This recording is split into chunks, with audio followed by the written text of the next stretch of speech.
Hello! Andito kami ngayon sa Manila. At syempre, gusto kong ibudol ulit sa inyo itong aking organizer. O, diba? Tapos, ito maghahanap din ako ng link ng aking hand carry na maleta. Kasi, napaka useful nito. Hindi siya katulad ng mga usual na maleta na dito lang siya may bukasan.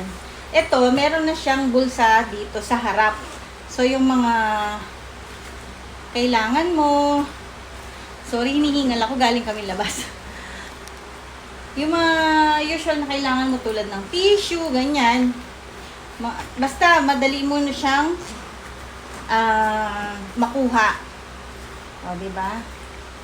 O, 4 na bulsa na yan. Maghahanap ako ng link nito kasi hindi ko sa online nabili to.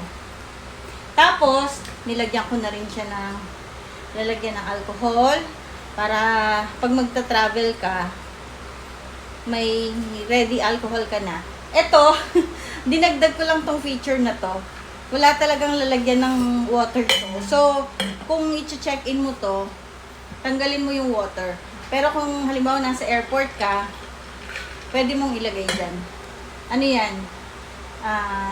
Tinahi ko yung lalagyan ng water. Tapos, hinandso ko siya dito. Pero ito yung gusto kong pakita talaga sa inyo. Which is na-feature ko na dati. Tingnan nyo to. Nag-makeup ako kaninang umaga.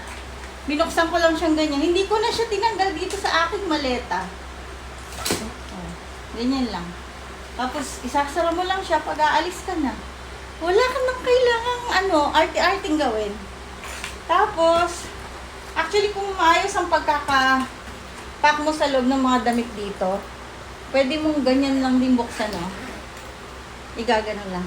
Hindi ko na papakita yung laman sa inyo kasi may mga undies din dyan. Sige, share ko yung link. Doodle time! Bye!